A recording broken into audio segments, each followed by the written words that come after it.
Hello everyone. जैसे कि आप सब जानते हैं हमने वोकेबलरी की सीरीज स्टार्ट की हुई है जिसका आज डे 4 रहने वाला है। उससे पहले आई होप आपने डे 3 तक सभी पांच पांच वर्ड्स यानी टोटल हमारे 15 वर्ड्स हो चुके हैं वो आपने कर लिए होंगे।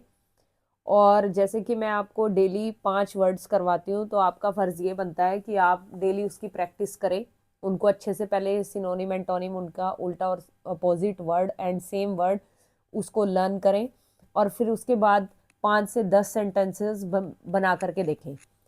वीक के एंड में हम एक लास्ट में एक क्लास रखा करेंगे जो ऑनलाइन क्लास रहेगी एकदम।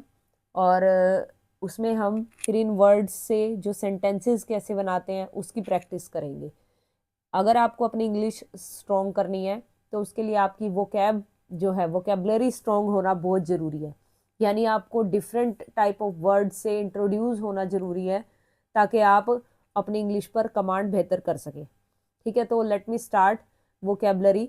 जैसे मैं अभी जो जो जैसे जैसे मेरे माइंड में, मैं कोई सीरीज में वर्ड नहीं स्टार्ट कर रही हूँ कि पहले ए से लेटर से फिर बी से फिर सी से, ऐसे नहीं हम लोग स्टार्ट कर रहे हैं। हम लोग ऐसे स्टार्ट करें जो भी मेरे माइंड में वर्ड आता है मैं पहले वही 5 वर्ड करवा देती हूँ डेली। और बस मेरा मोटिव ये है कि मैं पहले इजी से एडवांस लेवल की तरफ बढ़ूँ ताकि आपको धीरे धीरे इनकी वर्ड्स कैसे अपने डेली रूटीन में इनको लाना है तो उनको आपको हैबिट पड़ जाए। ठीक है, तो हम फर्स्ट वर्ड आज का करते हैं जिजेंटिक। देखिए ये वर्ड अपने आप में एक वर्ड दिख रहा है विशाल। कैसा? जिजेंटिक। इसका मीनिंग ही क्या होता है? विशाल। विशाल मतलब बड़ा, ह्यूज। तो इसका सेम वर्ड क्या हो जाएगा? ह्यूज, काफी बड़ा जिसे हम बोलते हैं, या फिर एनॉर्मस, बिग। आपने ध्यान दिया होगा हमने जो बिग वर्ड था उसके भी सिनोनिम ह्यूज और एनॉर्मस करे थे। तो वही आपने कुछ चीजों को वर्ड्स, कुछ चीजों के वर्ड्स आपको मीनिंग जो है सिनोनिम आपको आगे धीरे धीरे सारे मिलते जाएंगे। और कई बार ऐसा होगा कि आपको लर्न भी करने की जरूरत नहीं पड़ेगी। जैसे जिजेंटिंग में ह्यूज, एनॉर्मस, या हम कई बार काफी बोलते हैं कितना मैसिव, मतलब बड़ा जो है। एक मेमोथ वर्ड आता है वो भी हमारा विशाल जिजेंटिक के लिए यूज होता है। तो आपने ध्यान रखना है कि हमने जिजेंटिक के सिनोनिम कौन से पढ़े? Huge, enormous, massive, mammoth. आप हिंदी में भी इसका चलो आज मीनिंग लिख लो, विशाल मतलब काफी बड़ा। अच्छा, आप देखो कोई चीज काफी बड़ा है तो एंटोनिम उसका उल्टा क्या होगा? अपोजिट क्या होगा उसका?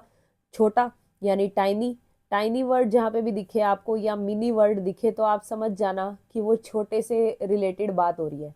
मिनिएचर आपको आजकल यूट्यूब पर या इंस्टाग्राम पर काफी दिखता होगा, छोटे छोटे बर्तनों में थोड़ा सा कुछ भी बना रहे हैं, पकोड़े बना रहे हैं, चाय उसमें वो छोटी सी चाय बना रहे हैं छोटे छोटे बर्तनों में, तो मिनिएचर यूटेंसिल्स आप उसे बोल सकते हैं।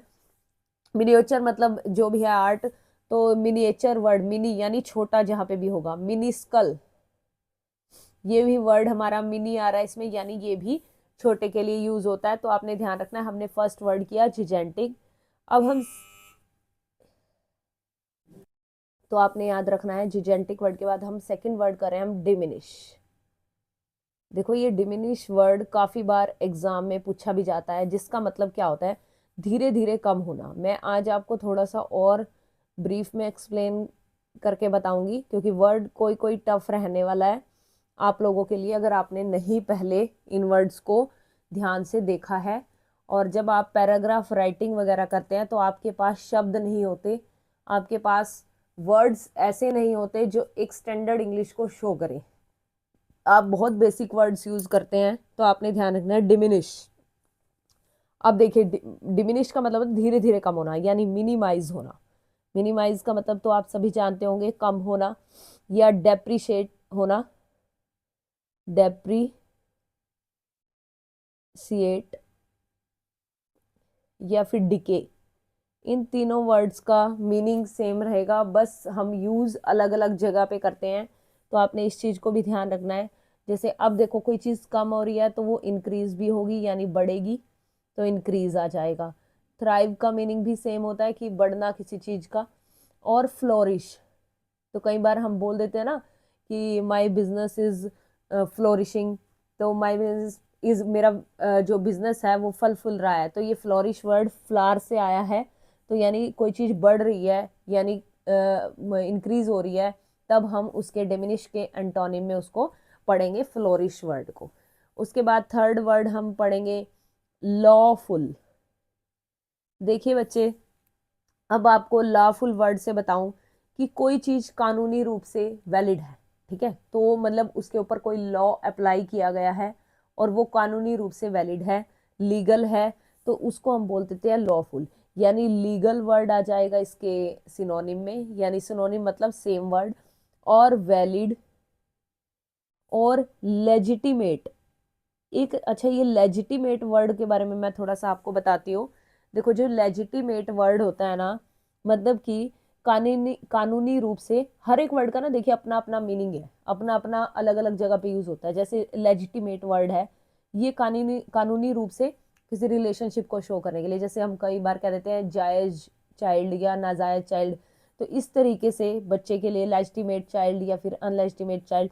तो जब हम इस तरीके का वर्ड यूज करते हैं तो हम यहाँ पे लॉफुल को कैटेगरी को शो कर रहे हैं।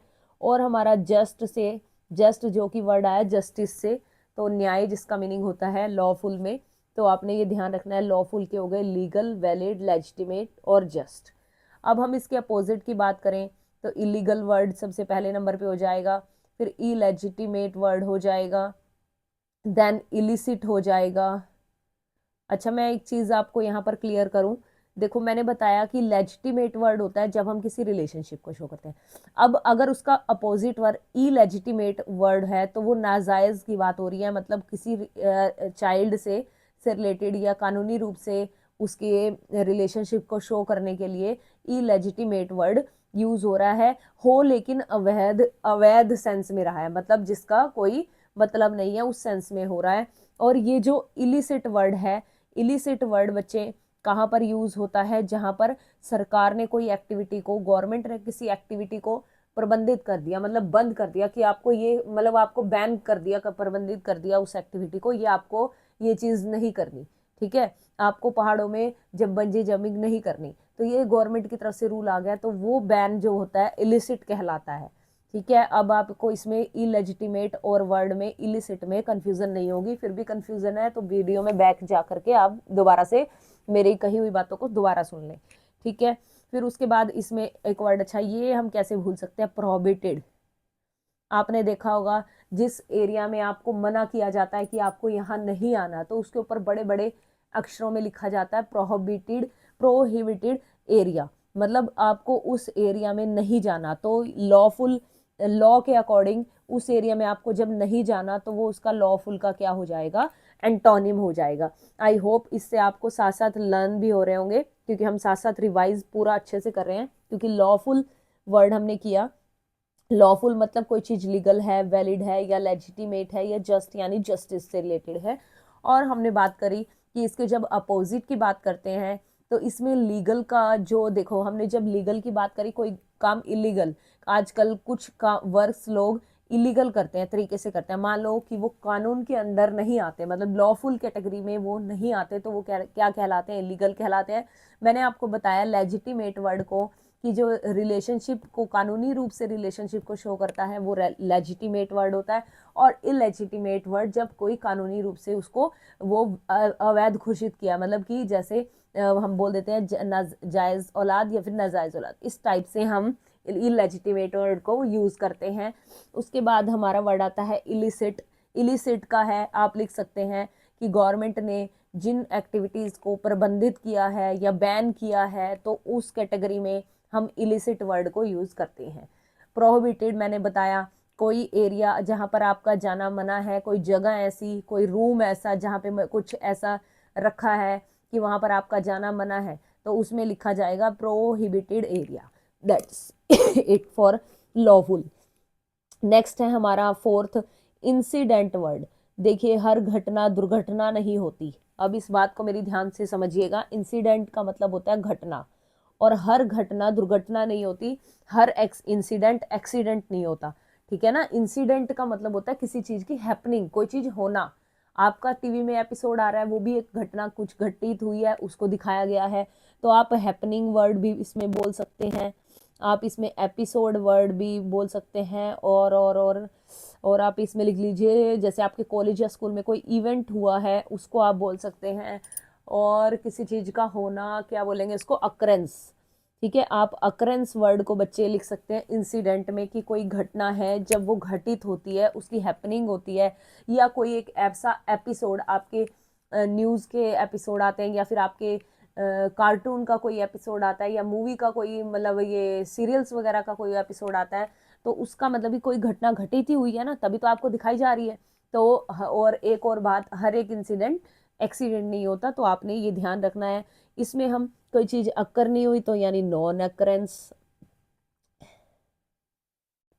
नॉन इशू भी बोल सकते हैं, कोई चीज घटित ही नहीं हुई है, नॉन इवेंट भी बोल सकते हैं। ठीक है, ये बात आपने ध्यान रखना है। उसके बाद नंबर 5 है एक्सपीरियंस्ड। कुछ बेसिक वर्ड्स रहते हैं और कुछ हमारे थोड़े से मतलब एडवांस लेवल की तरफ हम बढ़ रहे हैं धीरे धीरे करके, तो फिर वो उन वर्ड्स को आप अच्छे से करिए ताकि आपको आगे प्रॉब्लम ना हो जब हम सेंटेंसेस वाली क्लास करेंगे। ठीक है, इसलिए जल्दी जल्दी से अपने सभी बच्चे ये 15 से 20 जो वर्ड्स होने वाले हैं, 20-15 हो चुके हैं, आज 20 हो जाएंगे टोटल। ठीक है, 20 हो जाएंगे, तो फिर आप इनको अच्छे से कर लें। देखिए एक्सपीरियंस्ड कौन होता है। अब देखिए, मैं आपको पढ़ा रही हूँ या मैं आपको काफी सालों से पढ़ा रही हूँ, तो कुछ ना कहीं मुझे एक्सपीरियंस होगा। तो या तो देखिए मैं उस सब्जेक्ट में एक्सपर्ट होंगी, तो यानी एक्सपीरियंस्ड होंगी। ठीक है, या फिर प्रैक्टिस की होगी, प्रैक्टिस के बाद ही आते हैं, प्रैक्टिस के बाद ही आता है बच्चा कोई भी टीचर बनता है, या फिर कोई भी किसी भी स्किल से रिलेटेड, किसी भी स्किल्ड बोल सकते हैं, प्रोफिशिएंट बोल देते हैं। अब देखिए कुछ चीजें ना गिफ्टेड होती हैं, मतलब आप एक्सपीरियंस्ड वाला भी गॉड गिफ्टेड टाइप, तो आप गिफ्टेड भी बोल सकते हैं। कुछ चीजें आपके अंदर इनबिल्ट होती हैं, यानी जब हम ऐसी चीजों को कई बार कह देते हैं ना कि ये तो भगवान ने से ही मतलब गिफ्टेड ही है, गॉड गिफ्टेड है, तो यानी कोई ऐसी चीज आती है हमारे अंदर, कोई ऐसा मतलब कला जो हमारे अंदर गिफ्टेड होती है। और वेटरन, वेटरन किसी भी एक्ट्रेस के नाम के आगे लगा के बोल दिया जाता है वेटरन। वेटरन प्रियंका चोपड़ा, मतलब एक्सपीरियंस्ड प्रियंका चोपड़ा, या कोई ओल्ड एक्ट्रेस जिसके आगे नेम के आगे लिख के बोल दिया जाता है वेटरन, तो आप समझ जाइएगा उसका मीनिंग क्या होगा, एक्सपीरियंस्ड होगा।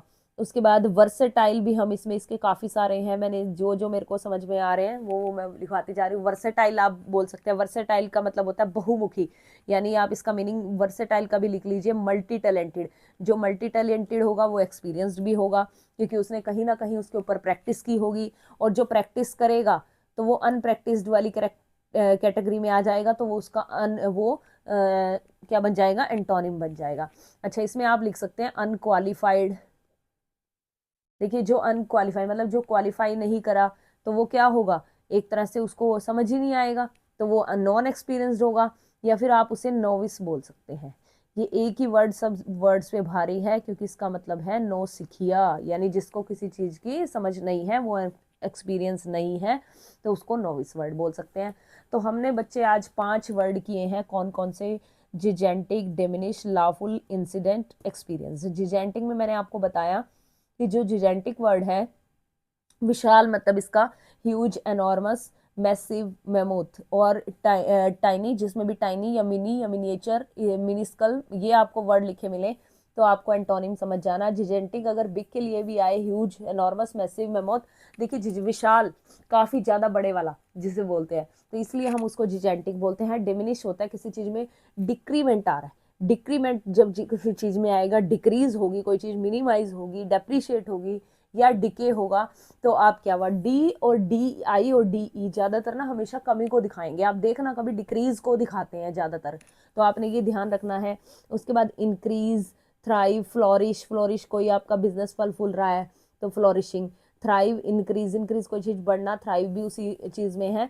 और लॉफुल मैंने आपको बताया लीगल, वैलिड या लेजिटिमेट, या फिर जस्ट, आप जस्टिस वर्ड से आया इसको बोल सकते हैं। लीगल का अपोजिट हो जाएगा इलीगल, लेजिटिमेट का इलेजिटिमेट। इन दोनों वर्ड्स में आपको कंफ्यूज नहीं होना है, आप बैक वीडियो में जाके देख सकते हैं। Incident, every incident is not accident, कि आप हर एक इंसिडेंट जो है एक्सीडेंट नहीं होता है। इंसिडेंट का मतलब होता है कोई चीज़ घटित होना। अब ये भी एक तरह से घटित हो रहा है कि मैं आपको टीचिंग करवा रही हूँ, ठीक है, तो ये भी एक हैपनिंग है, एपिसोड, इवेंट, अकरेंस, इस टाइप से कोई चीज घटना, घटित होना, तो उसे हम बोलते हैं इंसिडेंट। और अगर वो नहीं होगी तो non event, non occurrence, non issue. Experienced में हमारे एक्सपर्ट आ जाएगा, प्रैक्टिस्ड आ जाएगा, स्किल्ड आ जाएगा, प्रोफिशिएंट, गिफ्टेड या वेटरन या मल्टी टैलेंटेड जिसे आप बोल सकते हैं। तो और इसमें आ जाएगा नोविस, नौसिखिया, जिसको समझ रहा हूँ। ठीक है बच्चे, आज की क्लास इतनी ही रहने वाली है। आप इन वर्ड्स की प्रैक्टिस करिए, अपनी डेली लाइफ में इनको उतारिए। आई मीन टू से कि आप इनको डेली रूटीन में यूज करिए, ताकि आपको इन वर्ड्स की इंपॉर्टेंस का पता चले कि हम कहाँ पर लैक कर रहे हैं, कहाँ पर हम इन वर्ड्स को यूज करके क्या हम एक अच्छा पैराग्राफ लिख पा रहे हैं। आप सिर्फ इन 20 वर्ड्स जो अभी तक हुए हैं डे 4 तक, आप इन सभी 20 वर्ड्स को यूज करके एक पैराग्राफ लिख के देखिए, क्या आप लिख पाते हैं। आप नहीं लिख पाते हैं तो we will write after in the weekend, मतलब हम एक वीकेंड में क्लास रखेंगे, then we will practice on it. And till then, thank you so much for watching, bye bye.